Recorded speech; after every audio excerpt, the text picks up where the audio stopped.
morning. Good morning. How are you? Good, and you? I'm okay. Okay.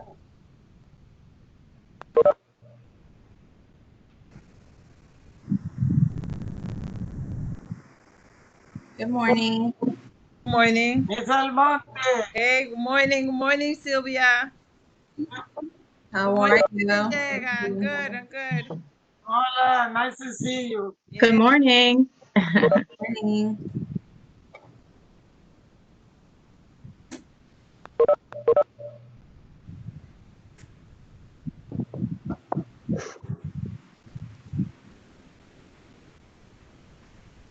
You have a,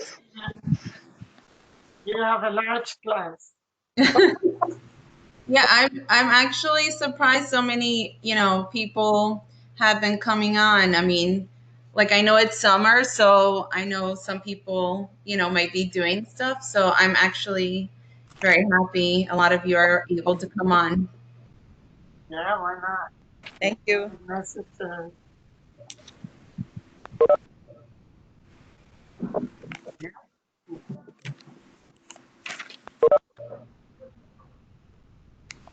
Good morning. Good morning. Good morning. Morning.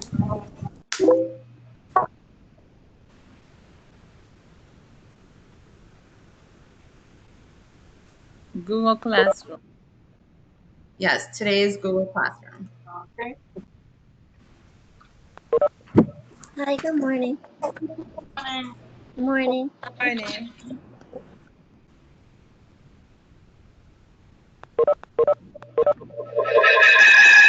So I'm just going to mute everyone because then when we start getting all these people, it starts to make a lot of.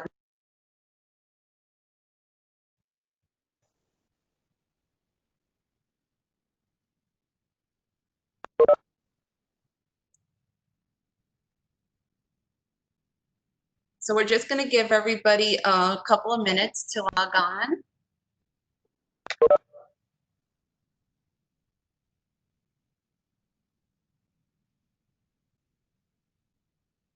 I hope everyone is doing well this morning. Yes.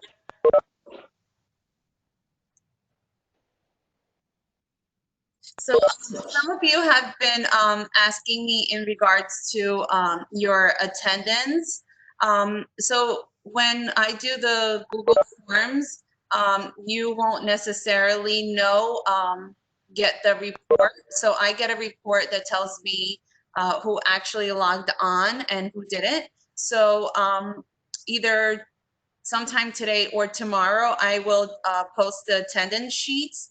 If you did attend and don't see your name, just quickly comment on there.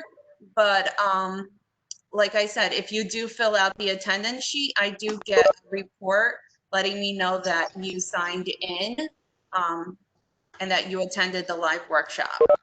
But I will post the attendance sheets for you to just verify that your name is actually on there. So I had about yesterday when I checked the report, it actually showed me that there was 43 of you on there that did the attendance sheet. So as long as you do the Google form, your name will pop up automatically onto the report.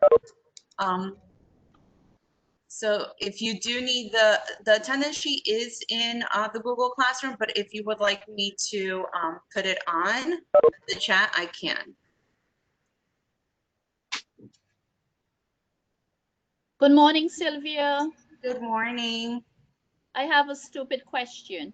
Nothing is ever stupid. I just wanted you to say that.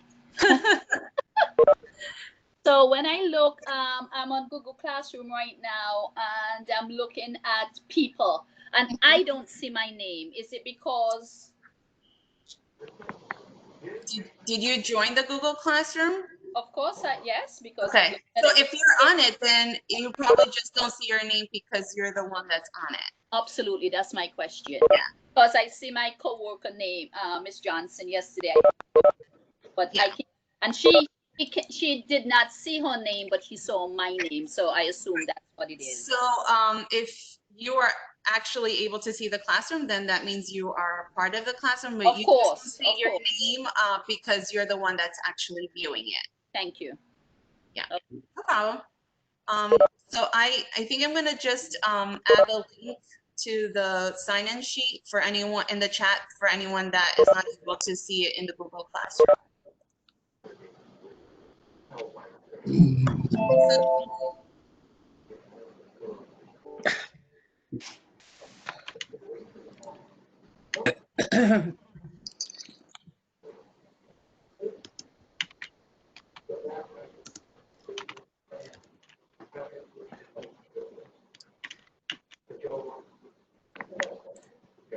Here's the link. So today's workshop is really kind of jam-packed with a lot of information. So I will go slow because I did add a lot of cool tricks on here for you guys. Show, right? I'm sorry? You guys take turns. Love it. Good morning, Mr. Peters. So there's a lot of information on there. I have about 18 slides to go through with a lot of information about Google Classroom. So at the beginning, okay, my question is, I made a new Google, invited a teacher. Hold on a second. My question is, I made a new Google Classroom and invited another teacher. I want to post something new. I see it, but she doesn't see it. When I tried to post, I was unable to post. Okay, so we'll go, Ms. Gianni, we're gonna go through all the steps of how to, as if you never are brand new to Google Classroom, and then we'll go into like all of the nuts and bolts of if you wanna add another teacher and stuff like that. I mean, once you invite a teacher, the teacher would have to accept your invitation in order to view anything on your Google Classroom. But we'll go through all of that. So when I start the presentation today, basically I'm going to start it as if you are brand new to Google Classroom. You've never had a Google Classroom. So I'm not sure what your level of Google Classroom is. So I wanted to make sure that for those of you that have not done a Google Classroom, what you would need to do to start a new Google Classroom and how to set it up. So as I go along, if you have any questions, please feel free to either unmute yourself or comment in the chat box, and I will try to answer your questions as I go along. So I think everybody, I didn't want people to miss out. So we have about 41 teachers right now. So I might just give them one more minute in case anyone else wants to log on. Again, this will be recorded. If you want to tell any of your friends or teachers about them not being able to be here, they can actually see the recording. So I think I worked out the kinks with the recordings. When I posted it yesterday, there's it requires you to have a password. So I usually will put the password above the link. So I think by doing that, everyone should be able to have access to all the videos. Okay. Okay. She one night. I'm not sure who she is. Okay. Okay. So Miss Kathleen said she joined the classroom. She was having. So she finds it easier to add from Google Drive. So it works either way. I will show you how to upload during the presentation today. I will show you how to upload from Google Drive and from your actual documents in your computer when I go through the presentation today. So I think that will answer some of your questions. Okay, so I think we're ready to begin. So I'm going to share my screen and start the presentation. Okay.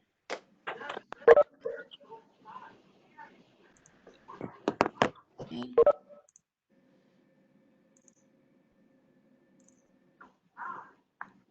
I hope you're all able to see this. So if you have any questions along the way, please, just stop me and ask away. No question is dumb, or, don't be afraid to ask the question, because I'm sure maybe, you might think it's not appropriate, but I'm sure somebody might be thinking the same thing. So let me start this. So basically, Sylvia, I'm sorry, before you get started, I tried to go into the attendance and it's telling me the classroom is not found. Okay. And did you do it from Google Classroom? Yeah, I joined from the link you gave us. Okay, and it didn't let you do it? No, it just said classroom not found. Are you logged in under your NPS account? If you have a computer and you have a Hotmail account or something else, if you go in on your regular computer's account, it's not going to find it because it doesn't know who you are. Oh, that's because I did it yesterday. It let me go in yesterday and Yeah, it just didn't let me go in today. yeah. I'll try again. It's okay. I'll try The again. upper right-hand corner, there's a circle with your initials in it, and it may have two different emails. So you have to make sure Oh, check the email that's your NPS email. okay. Yeah. Thank you. I will check. Thanks. Yeah. So it's very important that any time that you're viewing anything from me, that you're using your NPS email, because it won't recognize you if you're using your personal email. Sylvia, I sent you a chat because I got disconnected as you started to give an answer before. Okay. Here, a telephone number that I can dial into, so when my internet shuts down, I can still hear what's being said. Yes, I will send you that information. Do you want it now? Yes, please. Okay.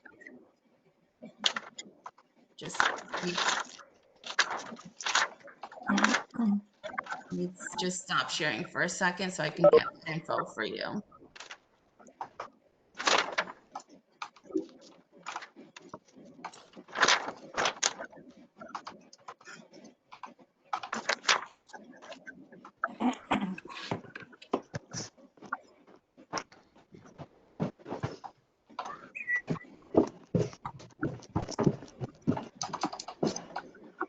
You need to dial in. This is the information that you would have to use, Ms. Gianni. It's in the chat now.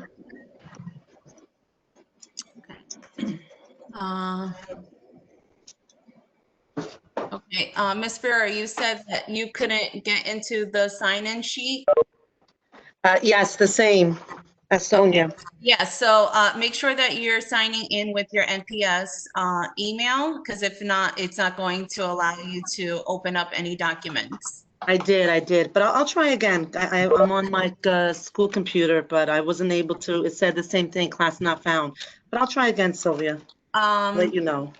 Okay, if not, just let me know and I will, send it through you through email. Okay, no worries. Thank you. It could be because, I'm sending you.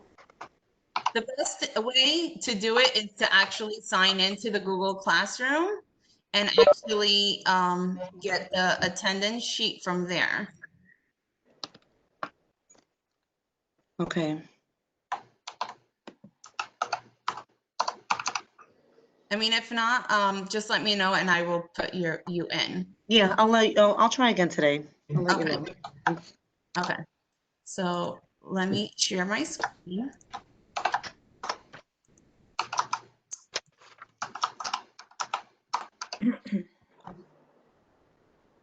So if at any time you need any have any questions about anything that I present, please just let me know. Okay, so basically what I wanted to do is to really break it down to how to get started using Google Classroom if you've never even used Google Classroom. Okay, so the first thing that you need to do if you are new to Google Classroom or you've never set up a Google Classroom before, you need to create a Google Classroom account. I know that.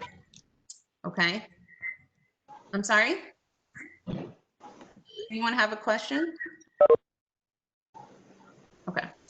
So and I'll show you when you log into Yes, I'm sorry. I did have a question. What is the classroom code?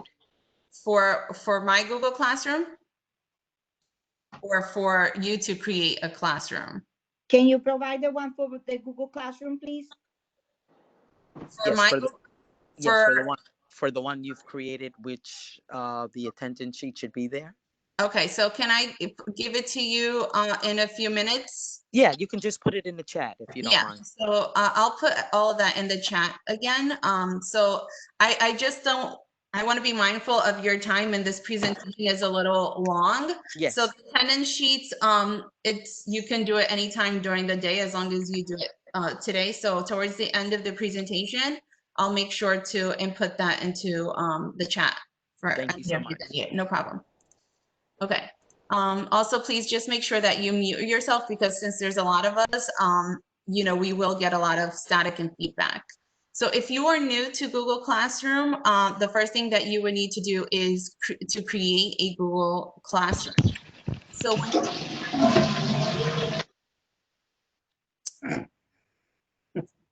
I just need everyone to please mute themselves. They're coming down. Okay, sorry. So yes, please. I'm trying. So basically, when you log into your Google, you will see near your name, you will see these these 6 little boxes. When you click on there, it's going to show you a Google Classroom symbol, and you would click on it to actually get into your Google Classroom. And then once you're in Google Classroom, you are going to find this page here, something that looks like this, and you will have a plus sign where you would press because you want to create a class. Now, if you already have a class and you want to join a class, now obviously when you are going to tell your students to join your class, you would tell them to do the same thing as you, except now they're not going to create. They would actually click join a class, and you would give them your class code so that you are able to get them onto your class. All right, but this would be the first step in having to create a class. The next thing that you need to do, okay, is once you do the create, you're going to need to set up the following things, which is your class name. What are you going to name your class? The class code, this is how the students will join your class. So basically, you can send it to them, you can display it, you could disable it, and you can reset it at any time after setting it up.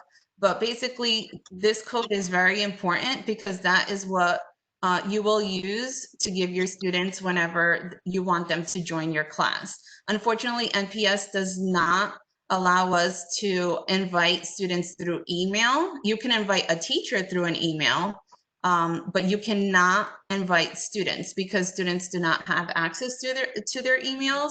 So I wouldn't even bother sending it to them. The best way is to display your class code, or send it through Class Dojo, or send it through any means of a message that you have. If you're in class, obviously you can display this code and they can just easily log on.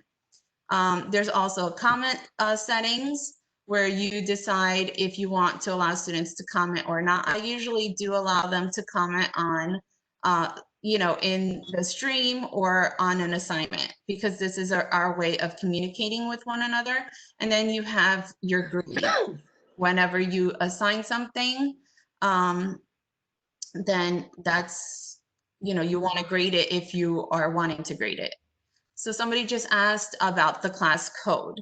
So the code is automatically generated when you create your class. So the minute you create your class, a code is automatically generated for you. Okay. All right, so to add students to your class, all right? This is what you would do to add. So students need to, again, the same way you went to sign in and create your class, the students would do the same thing. go into their Google, and then they would click those 6 little boxes, right? And go to their Google Classroom, or they can just go on the link, do classroom.google.com, and you have to make sure that you're using Google Chrome, okay? Because Google Classroom will only work with Google Chrome. And you would add your students by giving them the class code to enter to join, okay? So when they join, you have 4 tabs at the top of your Google Classroom, which is the stream, your recent activity, your classroom, where to add work for your students. The people is who is in your class, and the grades. You can see your class grades for any assignment that you give that you graded. Yes, you can then change or customize your class code at any time. Somebody just sent that in the chat. You can, and I will actually post a video for you on how to even customize your, you know, picture, your class picture. You can actually do that as well if you're feeling adventurous. I will post a short screencastify video if you want to play around with that and change your actual header on Google Classroom. Making an announcement in your Google Classroom. So this is a great way to tell students something. So for example, if you want to remind students that there will be no school tomorrow, then you can just post it in the announcement section. You wouldn't actually post it into the classwork section. So if you want to send your students a quick reminder message, or let them know there's a test tomorrow, any like little reminders you want to tell your students, then that's where it would go, in the making an announcement section. Assigning classwork and activities to your students. Okay, this is very important. Okay, one of the best features about Google Classroom is that you can add assignments and activities directly from your Google Drive. And this is why I like the fact that you do Google Slides and Google Docs and Google Sheets, because it's actually like lives in the same home in a way. So basically, you would be able to easily upload from Google Drive very, very easily. I will though show you how to upload from your documents if you have a Word document, because maybe you don't feel comfortable using Google Docs, but you like Word, Microsoft Word. At the end of the day, the importance is that you get the assignment to the student. So at any time, if whatever makes you feel most comfortable uploading and using, then that's what you can use. So basically you can upload a graphic organizer. So basically you would go to your Drive, find the assignment or picture, or maybe it's a quote that you want students to see and then comment on, you can just easily upload it. Sylvia, I have a question, and you probably need to answer it a little later, but Okay. if you have a parking lot of questions, this is one of them. Okay. And what it is I noticed when I did a reading log, because I wanted the students to read every day, and I did put it in Google Docs. Now, what happens, like in meeting notices, they have a repetitive feature where you could repeat it Monday, Tuesday, Wednesday, Thursday, Friday, you know? Now, what happens when you have that document, because I had to go back in every day, get that document, do and go through this repetitive cycle of something that that the students needed to use every day, such as a homework log or a reading log that they need to look at. So when you get to that point with the assignments, I want to know if you could just address that, okay? So let me see if I'm understanding you correctly. So basically you're asking if like on Monday, Monday, they know every day they have to do reading. So on that sheet, it has a Monday, Tuesday, Wednesday, Thursday, Friday. So on Monday, they have to put in what they read and the answers. So it's the same sheet that they need to do every day. So what was a nuisance for me was, it was like I had to go back in. I just wanted to know if they had a repetitive function where you could just click on Monday, Tuesday, Wednesday, Thursday, Friday for certain documents. So then that way you're using the same document instead of the teacher going crazy redoing this every day. So was Monday, Tuesday, Wednesday, Thursday, Friday on the same document? That's the question. Is that possible, or do I need to every day No, create I would just set up a document where you have all days in one document, and then you would create a post where you tell the students you are going to work on this document Monday through Friday, and then on Friday I want you to turn it in. And could you show us that? I mean, that's helpful with anything as far as documents. Could be, you know, spelling, math, but that type of feature, I would like for you to just go over that. Okay, because like, Oh, yeah. Yeah. I'm sorry to interrupt you. May I say something, please? Sure, absolutely. What you could also do is set up a schedule. You could set it up and a schedule Monday, Tuesday, Wednesday, Thursday, Friday. You only have to set it up, and you could set it up with the date and time that you want the form for the student to show on your Google Classroom. You could do that in advance. You could do that on the weekends if you want to. But wouldn't that be the? See, those are excellent. Those are excellent ideas. But the thing is, I just need to see where it needs to be done, you know?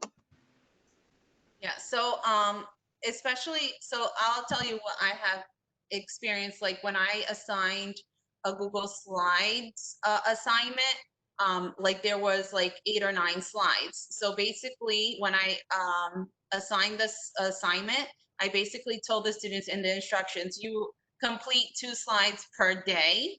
And then on Friday, I want you to turn in the whole assignment. So they would not turn in the assignment after completing 2 slides every day, but I would have everything in one document so that the students are not constantly having, and you're not having to consistently create a new post every time.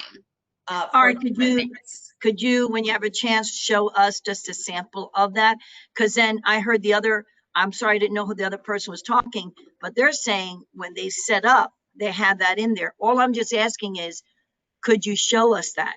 All right, so let me get through the slides, and then I want to be mindful of everybody's time, and then I'll answer any questions in particular. So the one thing that I ask, or that it's very important whenever you create any of your resources, is that you make a master copy of your resources. So when you want to assign something to your students, like make a copy of it so that you always have an original before you assign it to students, especially if you're doing Google Slides. Like if you downloaded something from Teachers Pay Teachers, I would make a copy of it so that you have the original in your Google Drive that is empty, and then the other ones you can assign it to your students. Maybe you downloaded something from Teachers Pay Teachers and you only wanted 3 slides from the 7 that they had. So I would just make a copy, delete the ones that you don't want, keep the ones that you want, and then rename the document. Okay, so for example, this is how you would make a copy. So this is an assignment that I gave to the students, one of my Google Slides. So basically when I opened up the slides, I would hit File, Make a Copy, and then I can either make a copy of the whole entire presentation or of the selected slides that I want for the students. It's up to you.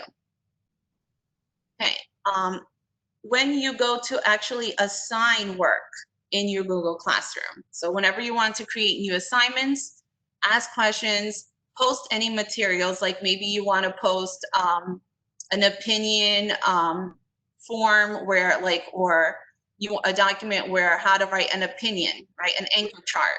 This is where you would go to actually do this. So you will need to navigate over to your classwork. So at the top of your Google Classroom, you have these 4 options. So you go over to classwork, and then you would need to hit create in order to create. And then it's going to give you an option. Do you want to create an assignment, a question, a material, whatever it is that you want to assign to the students? So important tips when you are assigning work to students. So if you have multiple classes and decide which classes or classes get which assignments, right? You can assign things to everyone or certain students. This is great for differentiation, especially if you have 2 different assignments and you have one assignment that is modified for your L1s or for your IEP students, then this is where you would assign a specific assignment to a specific set of students. You can assign a point value to an assignment if you are grading it.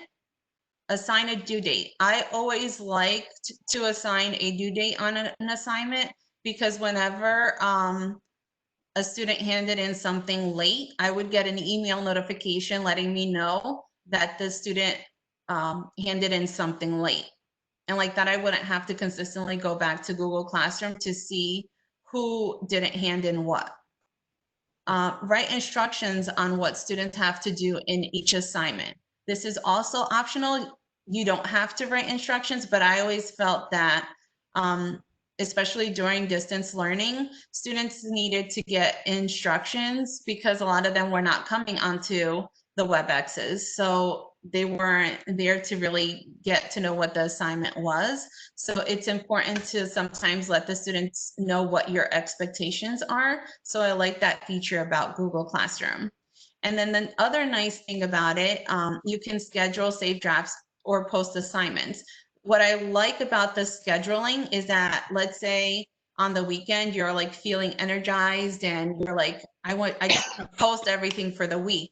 You can actually schedule when you want something to post onto your Google Classroom.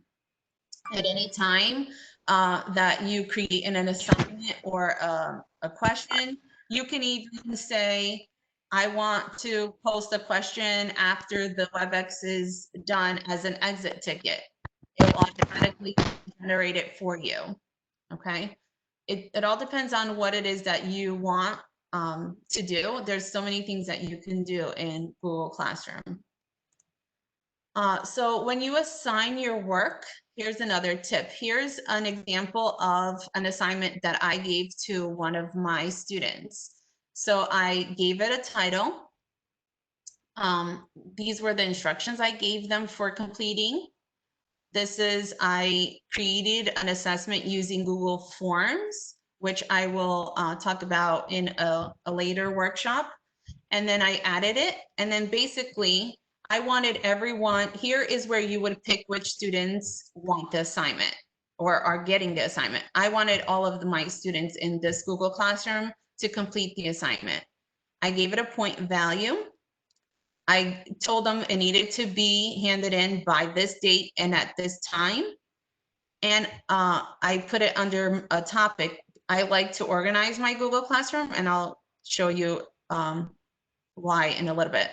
And then, so I put it under a specific topic because this was easier. Now, if I was scheduling it, because this assignment was already created, I couldn't show you scheduled here, but if I created it when a button here, I could press it and it would give me the option of whether I wanted to post it or whether I wanted to schedule the assignment. Once you schedule or post and you find that you made a mistake, you can always go back to the post and edit at any time. Even though you posted it, you can always go back and fix it. Maybe you made a mistake. You can go back. So organizing, creating topics in your Google Classroom. So I'm a big fan of being organized in my Google Classroom. So it's totally up to you how you like to organize your Google Classroom. This is your Google Classroom. So I like to organize my Google Classroom. If you are on this Google Classroom, you can see that I have created different topics for the different workshops that I have been doing. So when you do it, you can either do it by month, you can do it by subject. If you teach more than one subject, you can do it by week. It's totally up to you. You can create as many topics as you want. It's really how you like to work, what your preference is as far as creating topics. I liked creating topics because it actually kept my Google Classroom organized, and it was easier for me to locate different assignments that I created along the way. It's just makes my life easier to go and find things that I want. It also makes it organized as far as when you're posting assignments for a specific month, or depending on how you like to organize your classroom.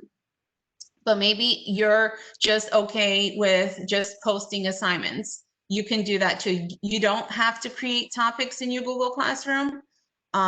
It doesn't matter. It's a choice, but I personally say that I love creating topics.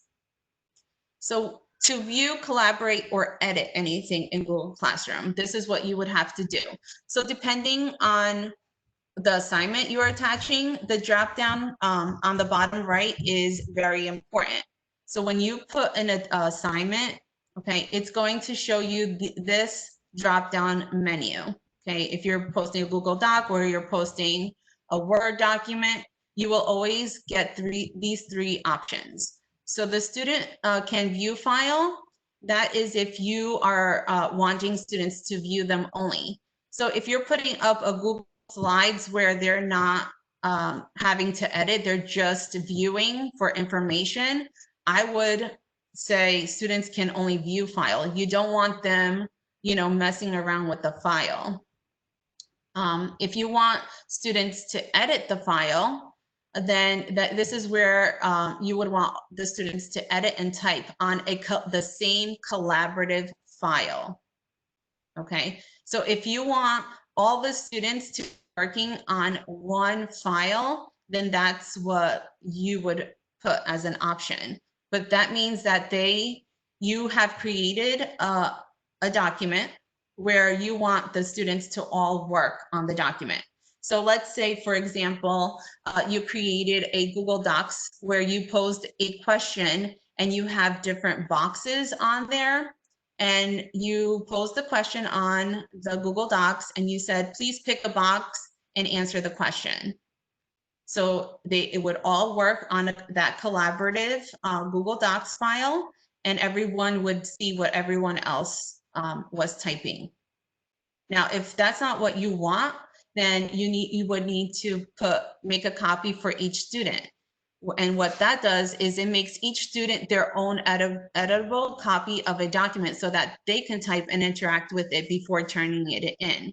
So for the most part, when you're doing either Google Slides or Google Docs, or even Microsoft PowerPoint or a Microsoft Word document, most likely, the majority of the time, you're going to say, make a copy for each student, because you want, especially if you're grading it, because you want to make sure that you have a document for each of the students.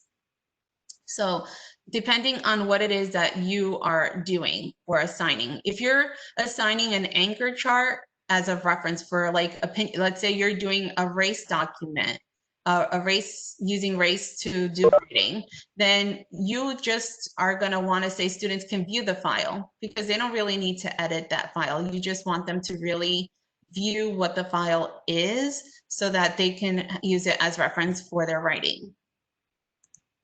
Okay, discussions. This is a great way for you to get classes or your students to interact with one another. So there are lots of ways to have class discussions through Google Classroom.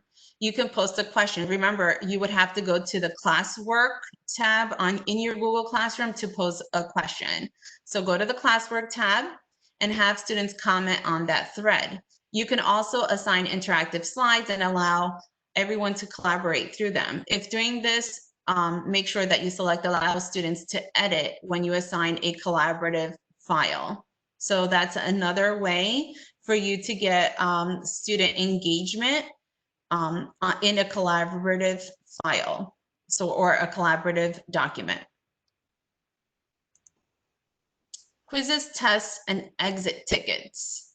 So this is all about Google Forms, which is a workshop that I will be doing as well. But I wanted to just show you a glimpse of what you can also do. So Google Forms can easily be used for quizzes, tests, check-ins, and more. There is so many things that you can do with Google Forms. Options of a blank quiz, exit tickets, assessment, anything that you kind of want, depending on what it is that you are assigning. So maybe let's say you had a lesson and on, you know, the ecosystem, and you want students to fill out an exit ticket. So you would post, you can schedule it ahead of time so that you know more or less, oh, my Webex is over at 11.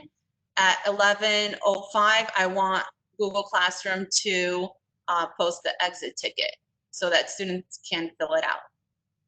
And you can do that ahead of time so that you don't have to worry about, you know, worrying, oh, my Webex is over, let me go post the exit ticket.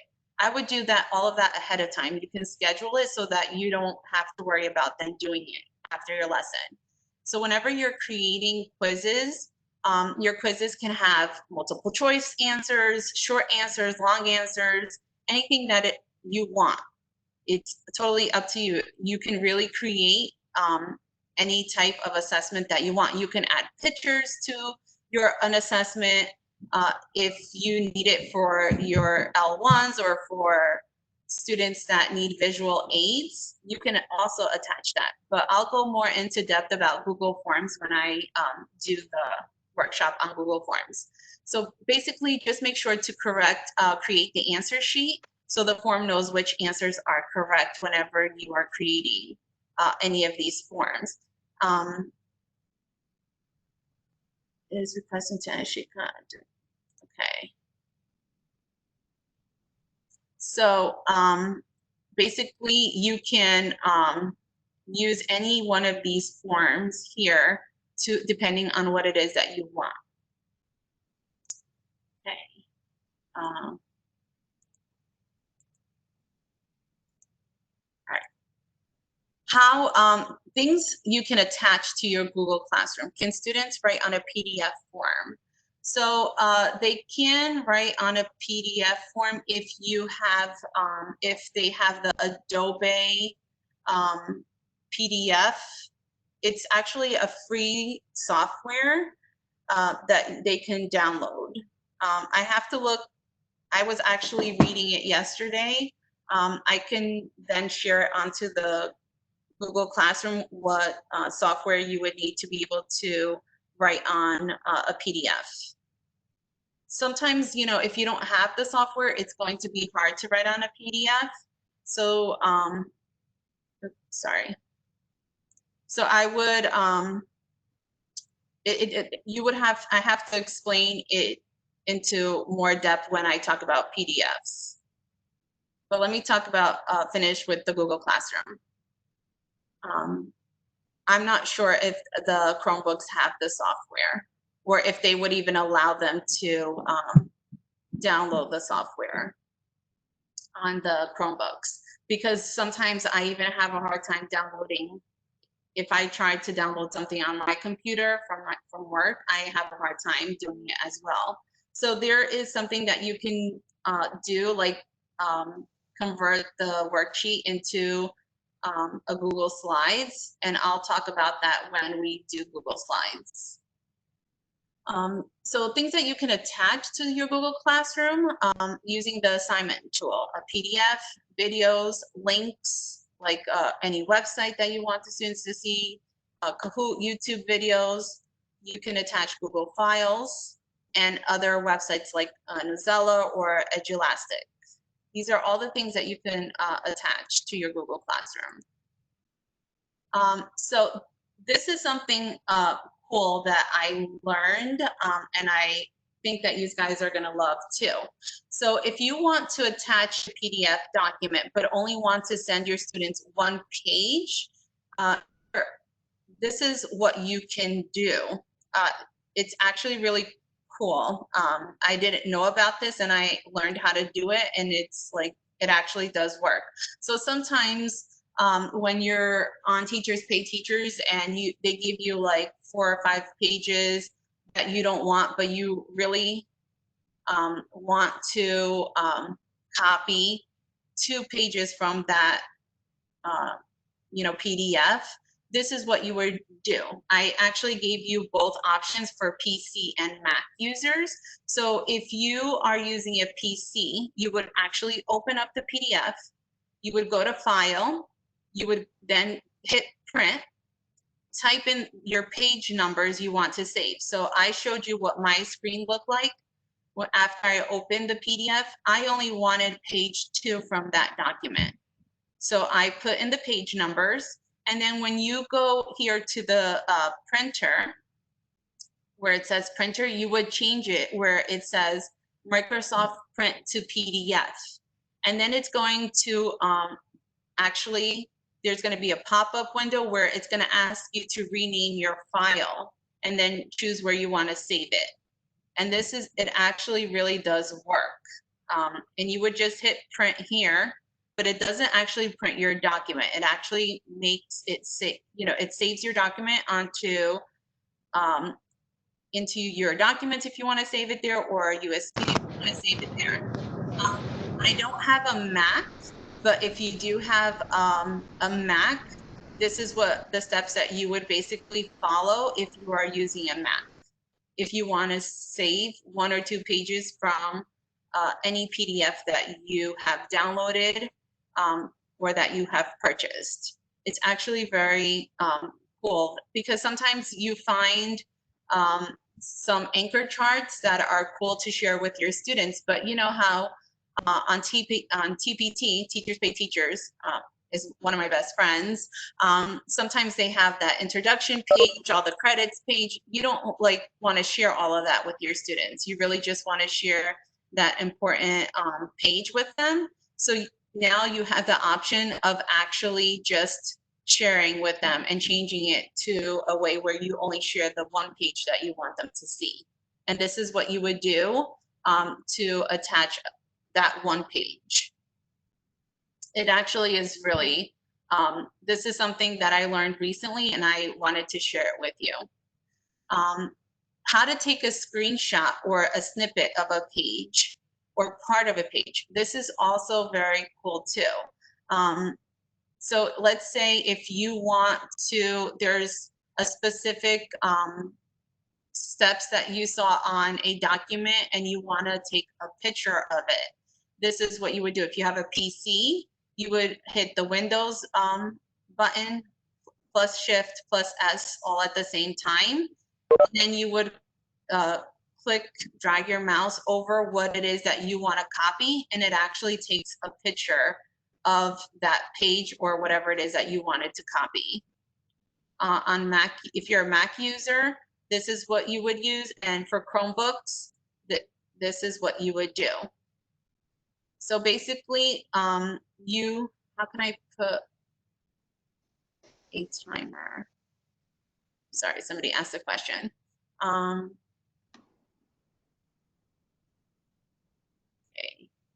How can I put a timer? What do you mean, how a timer on where?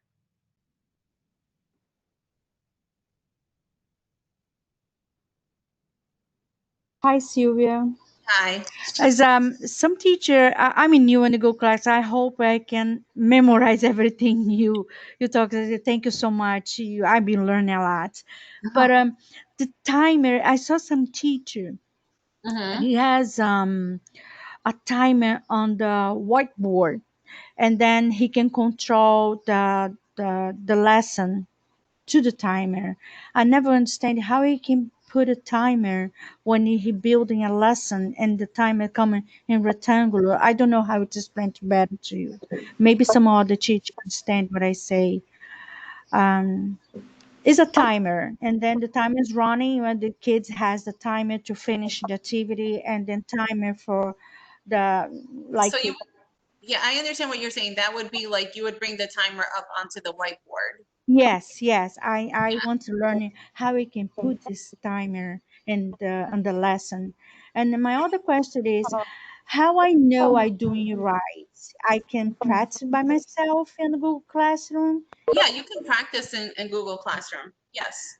Okay, so and then I can check it out. Like I can put my husband. My husband teacher too in the NEPS. So we try to do that. So no, I do my Google class and I put you as a student, and then you put me as a student to check it out if everything's worked perfect. So I'm going to show you in a Google, when I'll bring up my Google Classroom and I'll show you some of these steps so that you can see. But Okay, thank you so much. the presentation will be up so that you don't have to sit here and memorize it. You can actually go back and view any of these things. Okay, that's why I asked for yesterday too, and then I say, oh my God, I've been looking everything. Yeah, everything's on the Google Classroom. Yeah, okay, So, yeah, so like Richard said, a timer is for a live class. You would not be able to put a timer on to a presentation. So you would have to, and Richard said, you have to allow students to access your assignments at any time to do on their own time, right? So you wouldn't be able to put a timer onto an assignment if you're assigning it in Google Classroom, but if you are live in class, you can just bring up a timer on your whiteboard, and that's how you would control it, like that. Okay, I need to understand better this. Okay, thank you so much. No problem.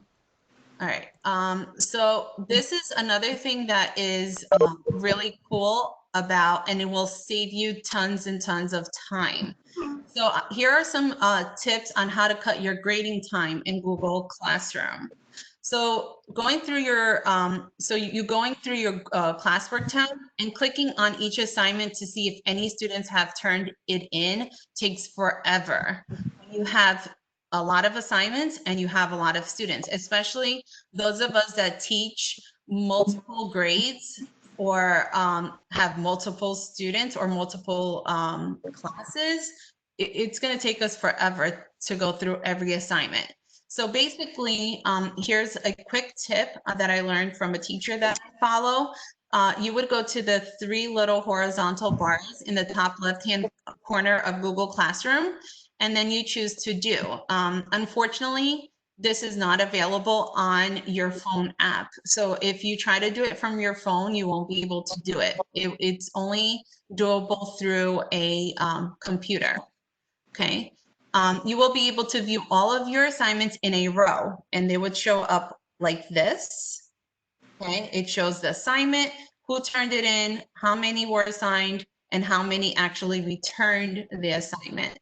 Okay, so here you will be able to view all of your assignments in a row, see how many students turned it in, and then you can click on the assignment to open it in a new tab. So basically, you can see all of the assignments, who completed it, who didn't complete it, all in one click, as opposed to going to every individual assignment.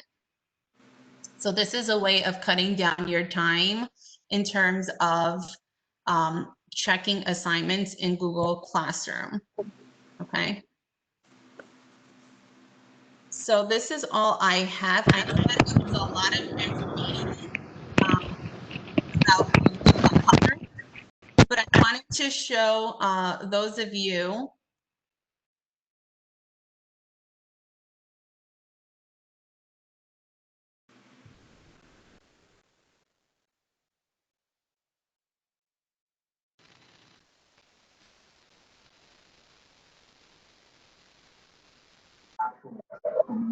I can't hear you, Sylvia. Oh, I'm sorry. Can you hear me now? Yes. Sorry.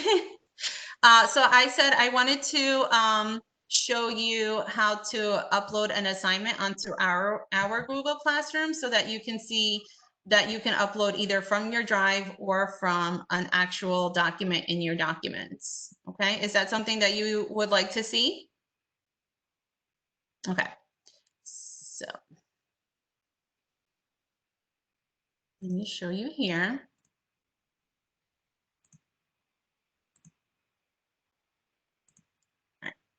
So here you can see I have all of my classes that I have joined.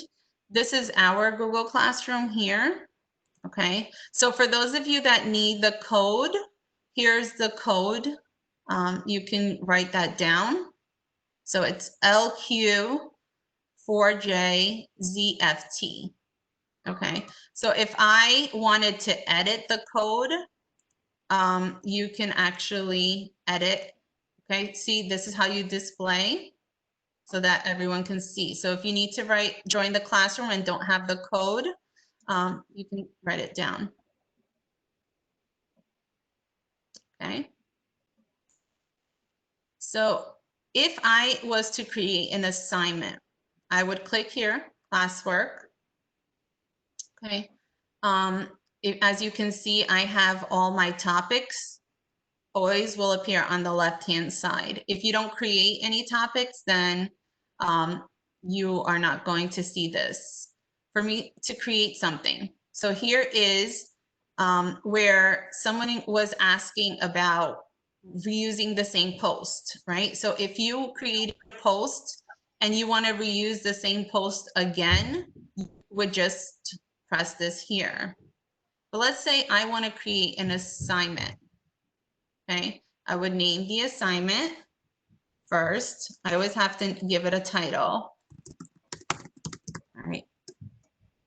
This is optional. Do you want to give instructions to your students? Now to add, when I click add, I can either add from my drive, a link if I'm posting like a link for a YouTube video or a site that I want students to go on, a file, right? So if I'm uploading from my computer, I would hit upload, select files from your device, go to my documents, and maybe I want to insert this file. I click the file, I click upload, and here it is, right? So remember when I said it's going to ask you what you want. Do you want the students to only view the file? Students can edit the file, or are you going to make a copy for each student? Now, I don't want students to work on the same file. I want students to have a copy. This is where I would switch. Okay, so decide who's going to get your assignment. Okay, maybe I don't want all my students. It's automatically going to pick all your students, but maybe I only want these 3 students to get the assignment. So if you can see, I only have 3 students here getting this assignment. When is it going to be due? I always like to give due dates to my students. I mean, because like that, it gives them a time frame, and I always give them more than enough time to complete the assignment. So if I assign something on Monday, sometimes I would say, you know, by Wednesday, you need to have it done. You can always go back, and if you want to give them more time, you can always go back and edit the post. And then topic, where am I going to post it? Under what? If I want to create a new topic, because I'm going to do all my assessments here, I can create one here too as well. Okay. So Sylvia, I have a question. Sure. At this point, this is the point that I was trying to talk to you about. Yes. You have an assessment, but instead of assessment, it's like a reading log. I put the instructions. I did all that. I made the attachments. I know I got to give a copy. I know who I have to assign it to. Now, where it says due, where it says the due date, do I put on there on that calendar? Do I click on multiple dates? No, you would just click on, you're going to assign it Monday, right? You would just say you want it due on Friday. So you right, which I've done, but then it's okay. So then I know I do that, but then how is this helping me when it has to be multiple days, Monday, Tuesday, Wednesday, Thursday, when I'm assigning that end date? See, that's the issue of what I'm looking at. Then here is an assignment, but I want to make sure they do this every day and edit that same document. Right. So it's one document, right? So in your instructions, you're going to specifically say to the students, you are going to work on this document every single day. So then how will it be repetitive on their end to see it? They'll see it for the initial day, They would But have then, to, they would have to go back to the same post. May I interrupt? The other lady mentioned about scheduling it. So when you the sign in black, you don't click on a sign, you click on the down arrow, and that's where you will start scheduling it. If you just click on the down arrow, you'll see what I'm talking about. Yeah, I know, but what she's saying is she created a document, a reading log that maybe I'm misunderstanding, but I'm under the impression that you're saying you have a reading log that says Monday, Tuesday, Wednesday, Thursday, Friday, right? And then you want the children to work on the same log the whole week. Is that what I'm understanding? yes, but she made another important point. I'm sorry, I don't know who the other person is.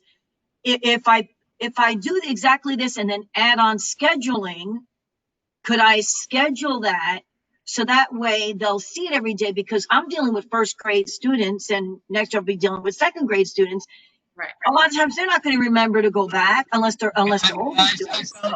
When you, excuse me, when you post an assignment, it shows up in the stream. Every morning, all you have to do is go to that assignment and say, move to top. And then the first thing they see every day will be that assignment. Oh, I don't know about that. Okay. It's in the stream and you click on it and it says move to top. So you can rearrange all the things. When I was doing my classes, I would drop off if we went from Q3 to Q4. I had kids still turning in Q3 material and I would not do that. I would post my morning message. I would post the assignment for that day, and you can order them by moving them to the top in different order so that it sequences on every morning. I also always posted my attendance question and my information. I shouldn't say I posted. I had it posted at 7:55 every morning. I was doing high school, so I would always prep it the night before.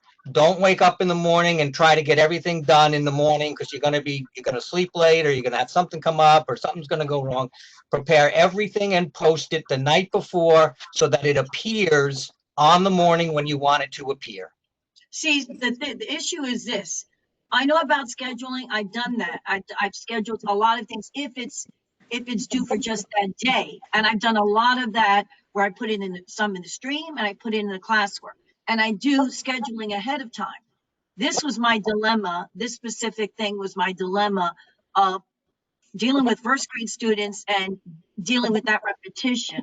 So I'm hearing what this gentleman is saying as put it up in the stream, but then I was hearing the other individual that said as far as scheduling.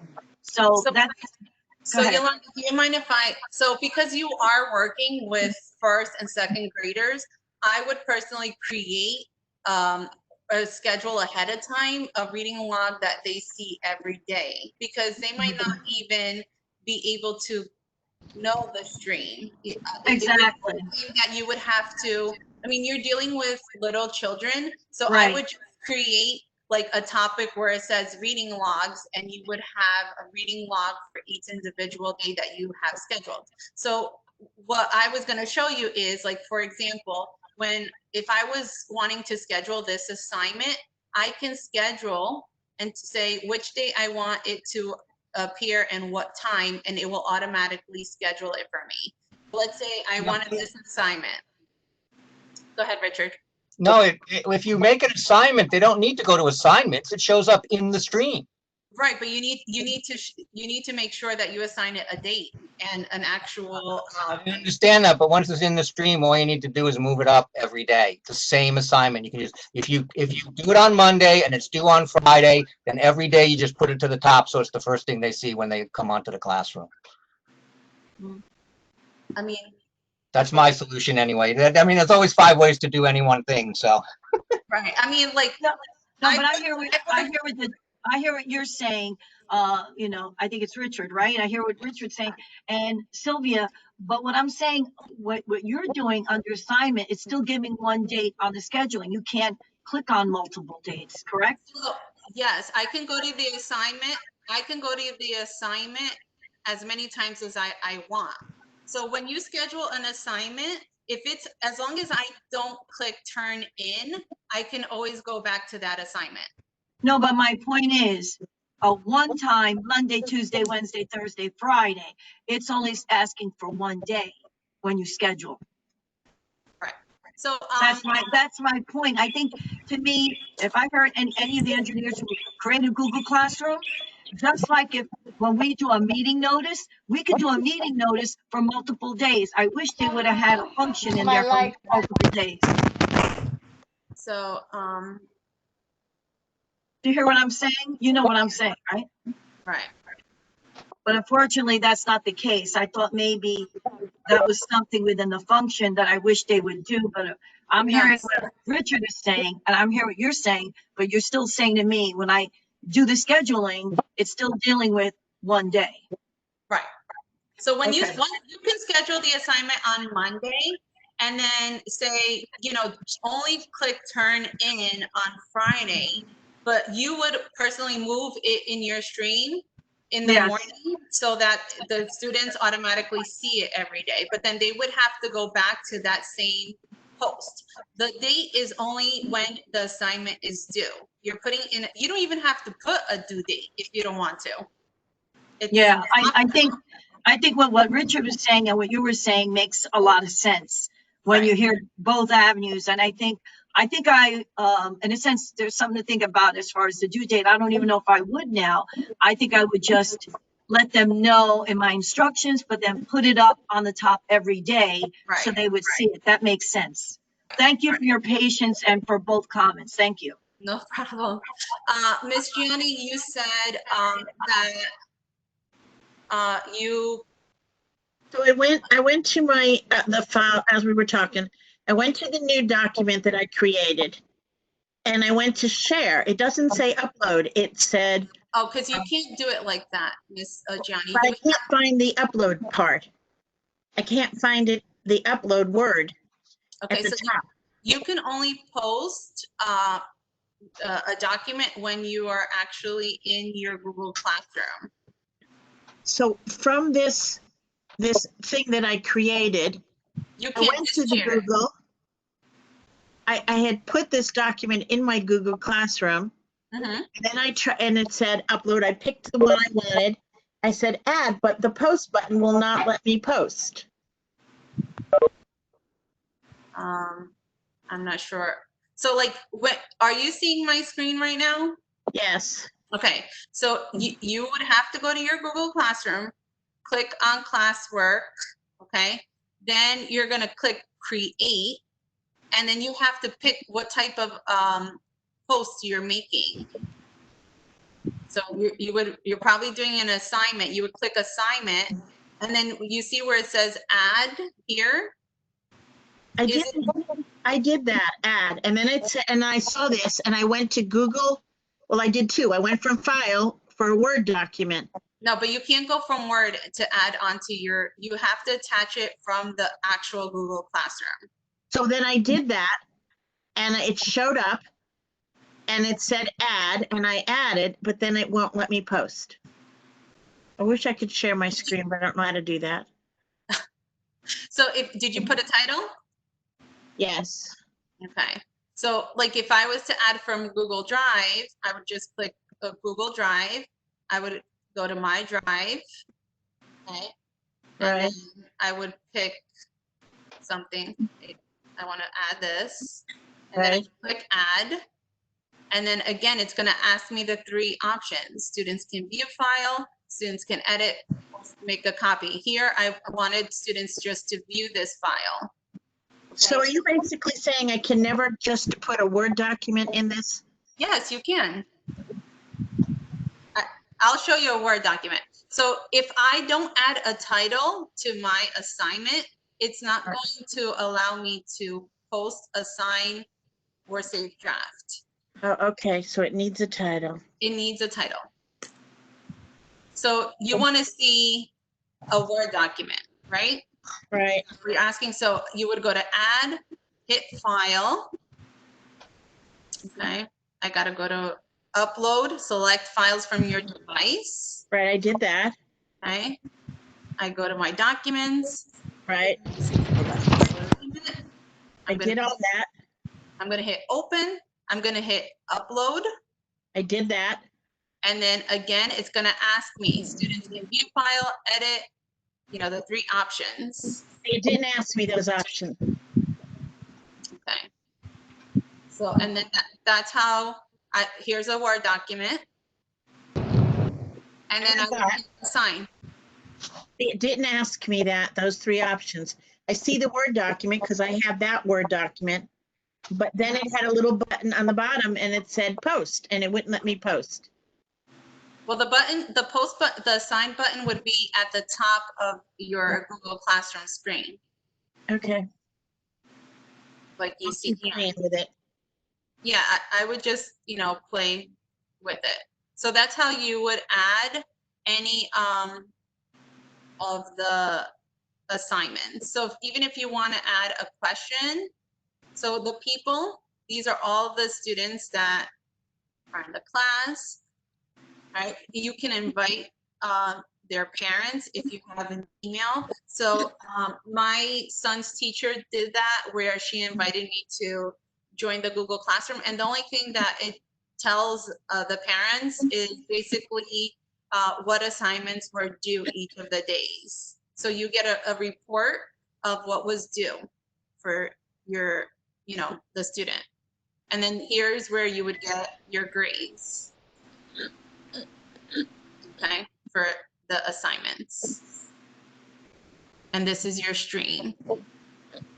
Okay, so I will do a post on how I created this background, where you can actually change your background if you're feeling adventurous and wanting to try that out. I will post a video on how to do that. But other than that, there's I gave you a lot of information about Google Classroom, but that's as much as I have. Does anyone else? Yeah, Sylvia, my question is this, I've been in the class for 3 days and I noticed that on the stream as far as my attendance, and when I look under people, my name isn't listed under your classroom, even though I've been in the classroom. So you won't see your name because you are the one viewing it. Oh, I see. So the list of people would be everybody else, but I won't see my name listed under people. Okay. All right. And yes, I am interested in the word wall, because I put one word, a little word wall up there, but I had difficulty where it had that little round where it says select theme, that little round circular thing. I like the background I did, but I had a hard time with the round little circle when I wanted to put it in there as far as putting that little picture in. But I like your word wall.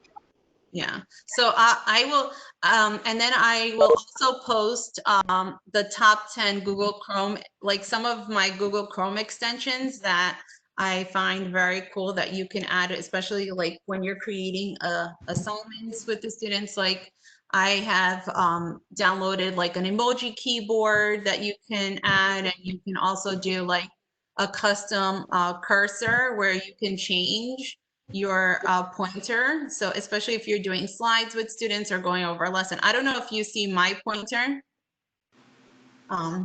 Yes, I thought that was pretty cool with the crayon. Yeah, so it's a crayon. So I can actually change my pointer to be different things. I can actually change it to be like, let's say you're doing kindergarten, you can do little emojis. It's very cute, right? So you're posting that up so we can see that. That's great. I love that. So it changes my cursor, especially if you're doing working with little kids. I think that it'll be fun to see like different cursors, so that it makes it a little bit more interactive. So I will make a post of a Word document onto the Google Classroom where it just explains how you would do this. But basically what you do is, let me show you. I have to get this screen. So you would go to Google Chrome extensions, okay? And these are all free extensions that you have that you can get for free. And then you would do the cursor extensions, and I will add which one. So there's different ones that you can use, but I did the mouse cursor for Chrome. Okay. And then you can just say add to Chrome. So I'll show you which one I used as far as the extensions. You can also do the Bitmoji extension, which is it creates a character of yourself. You don't need to have Snapchat to create one. You can just create it using your email. So that's another thing, but I will create a document that will show you some of these things. So the district allows us to have these extensions? Yes, because I actually download it onto my work computer, and it allows you to add these extensions. Hi, Sylvia, can I just say something? Sure. I tried downloading the Bitmoji extension and it said my admin blocked it. And I tried the cursor and it said it as well. Oh, so that's, yeah, that's weird. I mean, I was able to do it on mine. I'm not sure. Me too. Yeah. I just clicked on the first Bitmoji one. Maybe the others might be allowed, but the two that you just gave us, they both said admin blocked them. But remember, you have to set up your Bitmoji on your phone first, and then you add it to your Google Chrome. Yes, yes. So you make sure you download it, the Bitmoji app onto your phone. Download the Bitmoji app onto my phone. Okay, yeah. What about the cursor? The cursor you should be able to do. I'm not sure why it didn't allow you to do it. So I'll look into that and I'll get back to you. But I was able to add it to my computer. Because those are cool. I like that one with the crayon. Can I ask you another question? Sure. You were saying that you can see when what assignments are upcoming in Google Classroom as a parent. No, as a parent, all you would do at the end of the week, you would get a report of the assignments that the teacher gave your child. Okay. Yes, if you went, no problem. So when the teacher invited me to be part of my son's Google Classroom, the only thing that I got was a report at the end of the week saying what assignments he was given, and that was about it. Did you see how he did?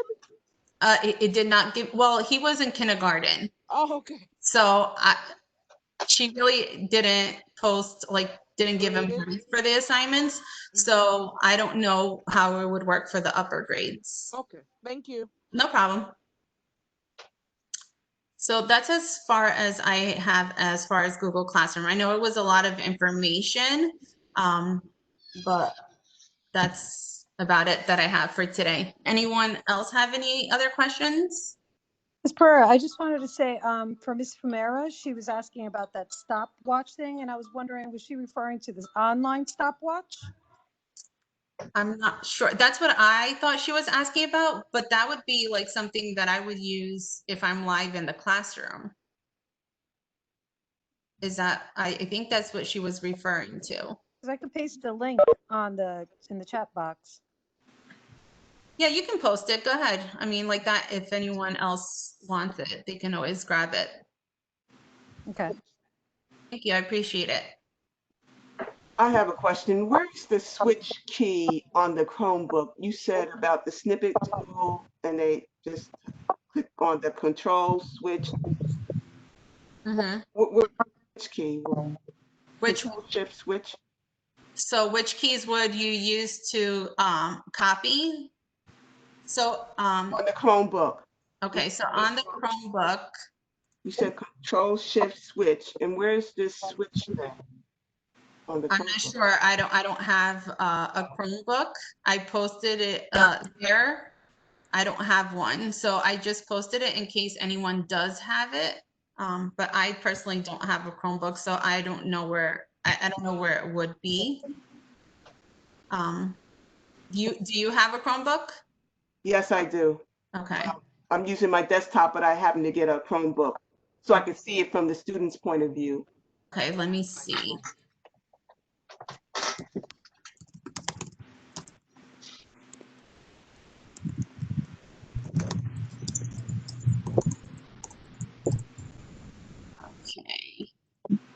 So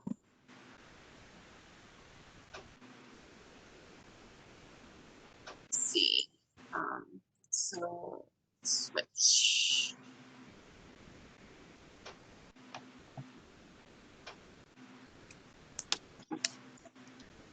Okay, so I'm going to show you an image of where it is. I was able to pull one up. Okay, so if you see on the Chromebook, this thing that is circled here above, that's the switcher. Okay. So here is an actual picture of the Chromebook keyboard, and there's the switch. Okay. Does that help you? Yes, it does. Okay. So go ahead. I'm sorry. I have another question. Yesterday when you were discussing Webex and allowing the student to annotate, you know, switching it over to the student. I tried it with the Chromebook. You know, I came on with I logged on to my Webex. Then I used the student's account to get them on Webex. But for some reason, it wouldn't let me, even though they were joined, I could not let them, they could not annotate. And I was wondering if there's a certain limitation for the Chromebook, you know. I don't know. I'm not familiar with that. I mean, yesterday when we tried it, one of the other teachers was able to play the game because you need to make sure that you allow them to have the privileges for them to do that. And did you do that when you set up the meeting? Yes, I went to participants and did you go to privileges, participant, but it didn't show the student's name. Me to select the student's name. No, you wouldn't have to select it. You would just say allow them to take control of the screen. I don't even think like that. I don't even think I saw that. Okay. Ask them to do that. I don't think I saw that part. Yeah. As far as the Chromebook, I'm not sure because I've never. Usually, like a lot of the students, I worked with the middle school. So a lot of them, we didn't have those issues. So I'm not sure. They never brought it up. So I'm not sure. I never tried it. And I don't have one here home to try it. So I apologize. One more thing. When you said something about control shared applications, where does that play into the Webex part of allowing them to? So if you were going to allow them to play a game, you would need to share your screen, make sure that you have your game opened up already. And then when you would go to participants, to meeting, the participants, right? Assign privileges, you would then have to go to participants, and then you would have to, in the meeting, you would have to check off where it says control shared applications or computer remotely. Okay. All right. Because if you don't have that checked off, then the students will not be able to control the screen. Okay. So Sylvia, you said for going back to the cursor, you said it was the custom cursor and the Bitmoji. Those are the two, and there was one more you said, right? So I'll make a post so that you guys can see what I'm talking about. And then if there's anything specifically that you need clarification on, when I come on next week, you can always ask me to show you.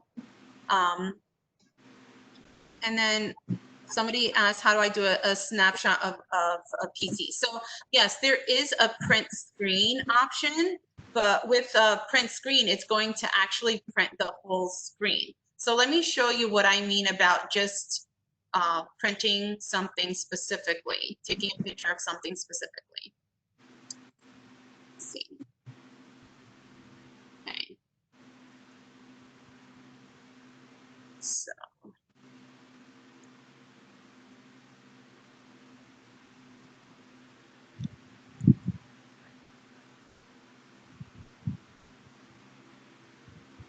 So I'm going to share my screen. Okay.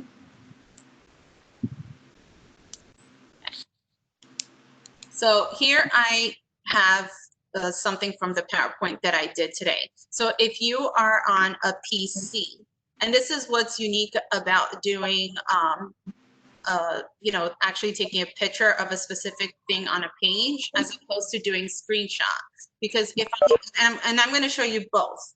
So if I'm just wanting to copy a specific part of a document that I have, on a PC, you would do the Windows Shift S. And you see how my screen became a little like dim? Now I'm going to drag my mouse over what I want to copy, and it's going to take a picture. So now when I open,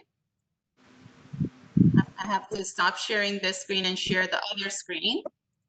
Let me show you what happens. So you see what happened? It only took a picture of what I copied. Do you see that? So someone actually said, "What?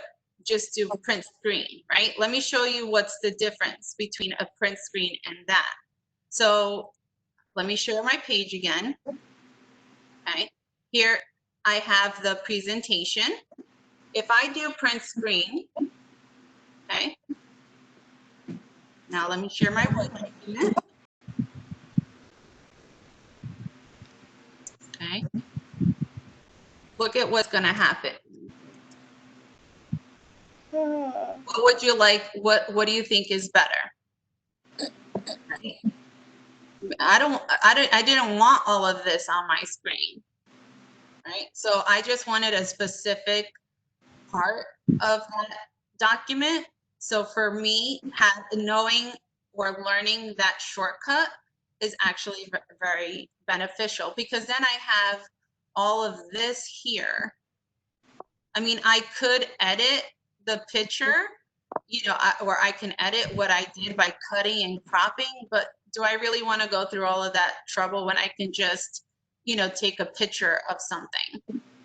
That is the difference between doing print screen and then doing an actual screenshot of a specific thing that you want.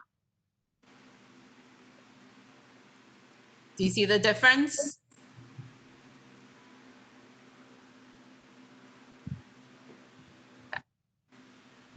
So yeah, the screenshot is much better and easier, yeah. So to do the snippet, all you would have to do is on a PC is do the Windows, hit Windows first, then Shift, then S, all at the same time. And it's going to dim your screen. And then all you have to do is like drag your mouse over what it is that you want to take a picture of. And then open up, let's say you want to post it into a Word document, or you want to put it into an email, you would just do Control V, and it would paste it, or do right click on your mouse and it would paste it onto wherever it is that you want to paste it. You know, when you keep saying Windows, when you hit Windows, how do you hit Windows? So, you know, there's a key on your keyboard that has a picture of a window. Oh, I see it now. It's okay. Do you see it on the bottom? Yeah, I see. I look good at it. You have Control, Function, and then you have a window button, and then you have the Alt button. So you would just press that window button. Okay. Thank you. It's okay. We're all here to learn. I'm curious. We've been using Google Classroom since like March 16th. So have all you people been like running live Webex things every day with your kids? So I did live Webexes with my students at least 2 to 3 times. I mean, because I serviced multiple grades, right? I did Webex almost every day. I was having a Webex with a certain group of students. We did too. I'm sorry? We did too. We use the Webex every day, plus we posted Google Classroom assignment. Yeah. Yes, and I use Webex as well daily, every day for my students as well, just to check in on them, see how they're doing as a class besides their assignments, but we had to do it every day. We posted in Class Dojo, and held Webex. I didn't hold them every day, but I held more than one a week. I held WebEx meetings every single day because the little guys did not use Classroom, Google Classroom. We used Class Dojo, but now for the summer program, we're using Google Classroom. Yes. So WebEx meetings every day. At the high school level, we would have, I mean, every assignment I made due at 11:59 p.m. for the day it was due, because I would have students, they come and they check in, but if they had siblings doing a WebEx in elementary school and they only had one computer, they had to be able to log in at any time they wanted. So I did 90% of my work on Google Classroom, and the kids would open up the thing and read it and ask me questions through email. I mean, I'm just saying, I'm amazed at the amount of labor you guys had to put in. Again, obviously, because at the high school level, the kids are more able to do a lot of the things on their own at home. But in terms of contact, the other problem is with contact with the kids is that I would have 107 kids in one class on any average day, maybe 30 of them would check in for attendance. Mhm. So I'm just curious, you know, what you guys, because so many of you are asking questions, like I thought like everyone was posting to Google Classroom. That was what we were required to do. We spent the first week out of school calling students on the phone to get them to log into the classroom with the code to get them on the classroom. And then from there, most everything we did was done on Google Classroom. Yeah, I think, Richard, because you also worked with the high school, it was different. So, I mean, at our school with the lower grades, I mean, I can only speak for my school. They, you know, mostly use Class Dojo and not Google Classroom for the K-2 world. So, Yes, I think you're exactly correct, Richard. Yeah. I was high school, so high school was much different. The district required that we use that home instruction page under Google Classroom. Right. Yeah. No, I always say elementary school teachers are the hardest working people in the world. I could not do elementary school.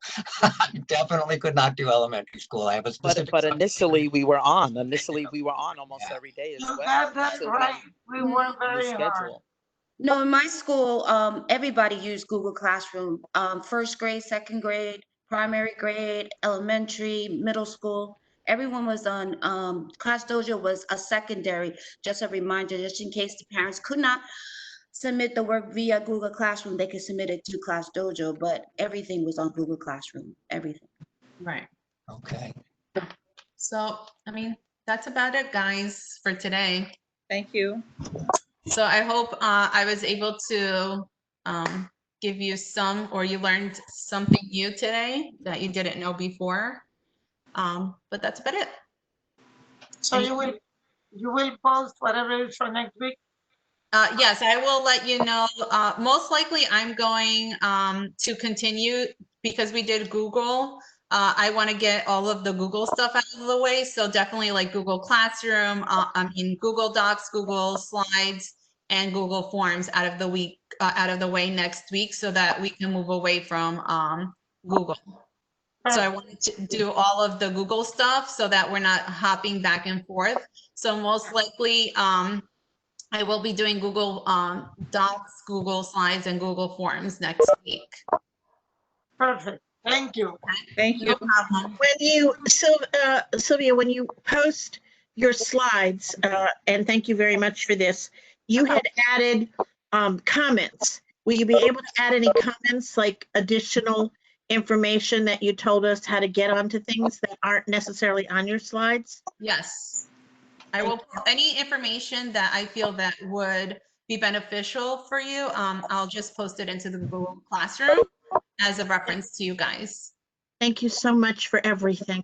Oh, no problem. I'm trying my best. Like, listen, I'm just a teacher like you. I've learned things along the way. I'm still learning things. So just really trying to help, you know, everybody out to make this transition a little bit easier for everyone. Well, thank you for your patience. I appreciate it. I have to say, as a teacher that works with you, this is Nancy speaking, you're phenomenal. So thank you so much. Nancy, I appreciate it. Thank you. Thank you, everybody. I hope you have a wonderful day, a wonderful weekend. Enjoy. Hopefully we won't be seeing all this rain this weekend, but yeah. Bye. Thank Thank you so much. Have a great day. weekend. Bye-bye. Bye.